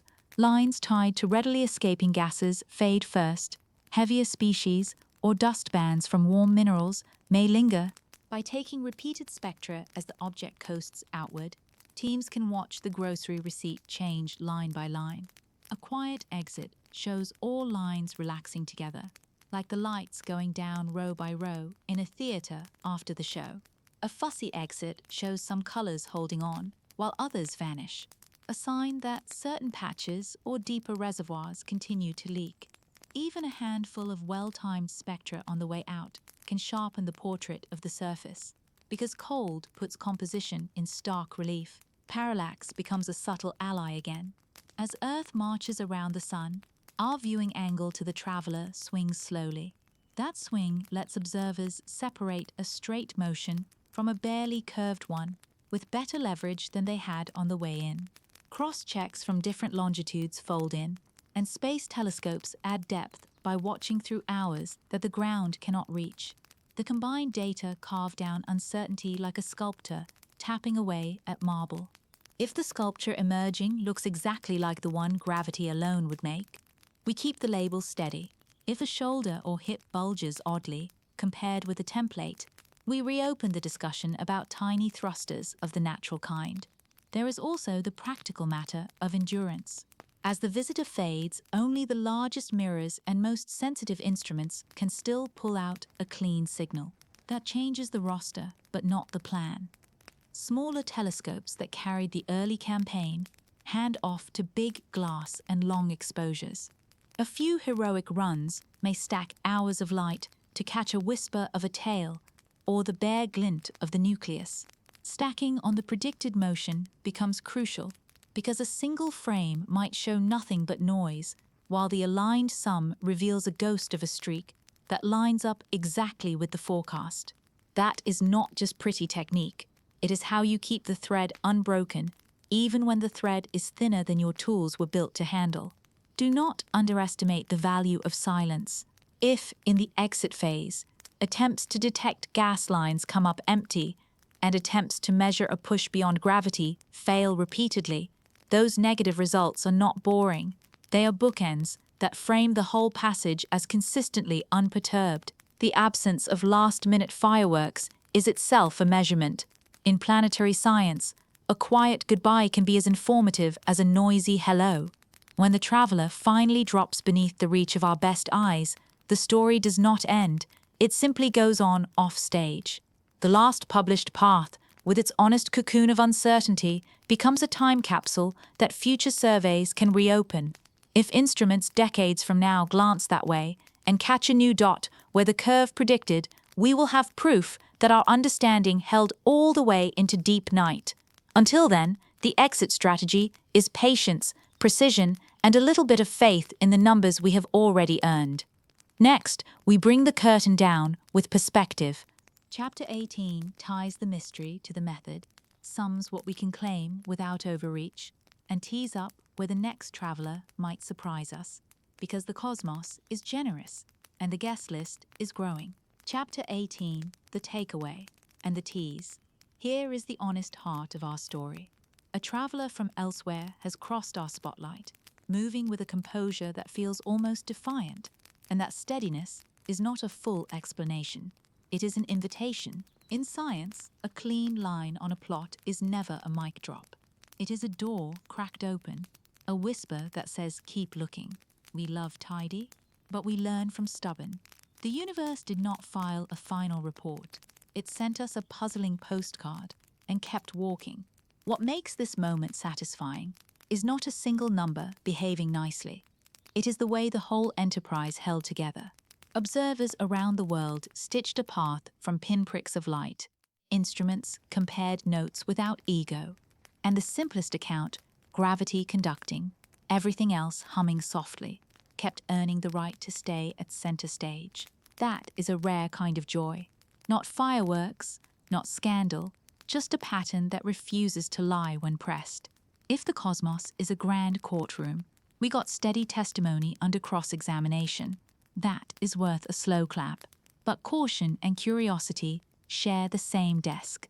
A steady trajectory does not mean an uninteresting object any more than a calm ocean means no life below the waves. It means we get to ask sharper questions with fewer distractions. What kind of surface declines to kick up a fuss in bright sunlight? How does that restraint encode the thermal history of another system's backyard? Which factories in alien nurseries stamp out leftovers with this particular temperament?